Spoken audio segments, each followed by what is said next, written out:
Bây giờ mình sẽ nói này ngay những nhằm làm này biệt biệtในการ scan និងការ set up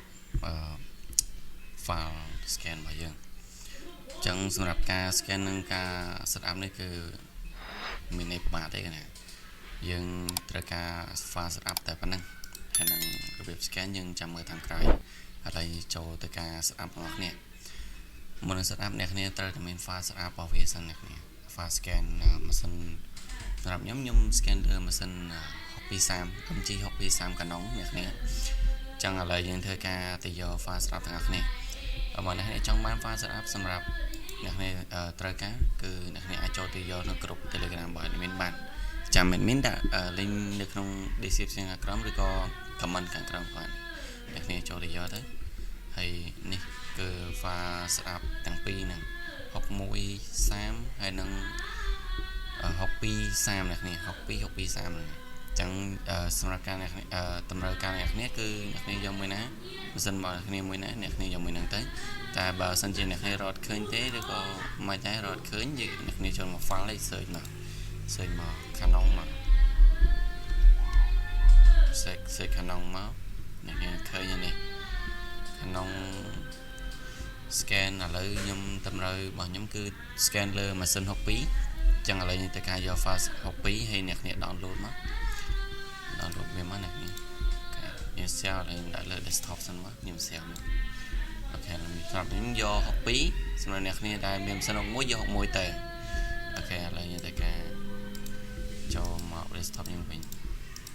អូខេនេះ file ស្រាប់របស់ខ្ញុំបាន share មិញចាឥឡូវត្រូវការ set up របស់គ្នាឥឡូវយើងមកស្ដាំលើវាមកហើយយើងចុចពីថារ៉ានអូខេអ្នកគ្នាឃើញឡើងនេះបើជាអ្នកគ្នាមើលអត់ឃើញទេដោយសារវាឲ្យយើងចុចអូខេ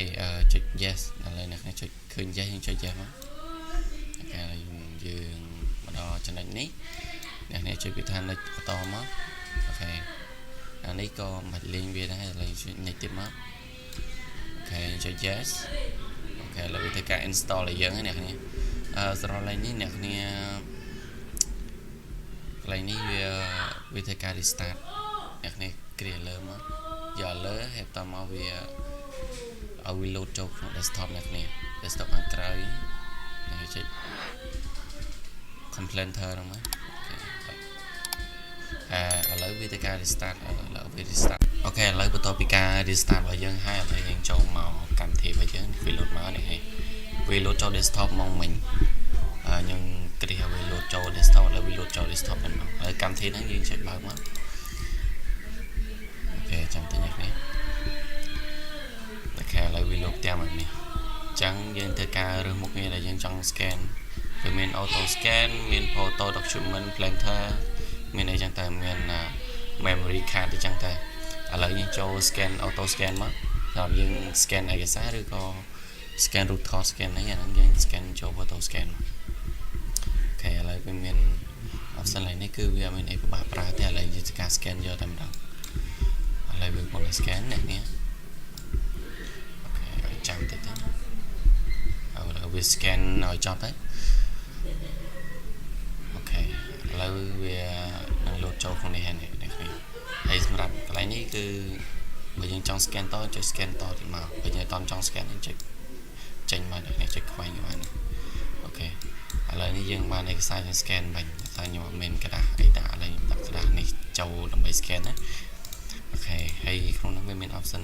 កាត់ឡាប់ផ្ងាត្រឡប់អីចឹងទៅនេះមានក្របមានកាត់អីចឹងទៅនេះមានក្របមានកាត់មានអីមានក្នុងហ្នឹងទៅនេះមើលតាមទៅណាអូខេឥឡូវយើងទៅការ save របៀប save វាមានពីរមុខងារដែរវាមាន save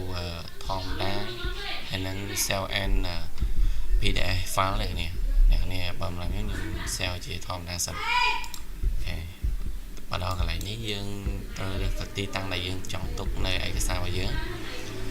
អញ្ចឹងសូមបញ្ជាក់ម្ដងទៀតថានៅពេលដែលយើង save វានឹងបង្កើត folder មួយដាក់ក្នុង folder ដែលយើងដាក់ឯកសាររបស់យើងនៅក្នុង folder ហ្នឹងតែម្ដងហើយវានឹងដាក់ថ្ងៃខែរបស់យើងឥឡូវយើងចូល browser ឥឡូវខ្ញុំដាក់លើ desktop សិនមកហើយយើងចុច OK ឥ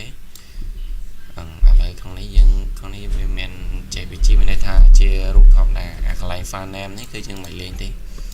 យើងក្នុងនេះវាមាន ពេលវា file តែយើងយកជារូបធម្មតាមកហើយយើងចុចពីថា cell ញ៉ាំខែលើ extra load ចូលហើយនេះថ្ងៃខែខ្ញុំធ្វើហើយនេះវាចាប់ដើម load ចូលហើយឥឡូវយើងបើក extra ក្នុងនឹងមើលអូខេនឹងគឺជាกระดาษដែលខ្ញុំបាន scan មិញអូខេក្នុងនឹងវាមានប៉ុណ្ណឹងហើយសម្រាប់អ្នកគ្នាចង់មាន scan ឯកសារច្រើនយើងជួយ scan តរហូតមកអ្នកគ្នាបើសិនជាអ្នកគ្នាត្រូវការតម្រូវការថា print រូបscan ឯកសារ scan នេះទេអាហ្នឹងយើង scan មួយយើង scan តាមហ្នឹងតម្រូវការរបស់យើងអូខេបើតែយើងចង់ scan តរហូតយើងអត់ចង់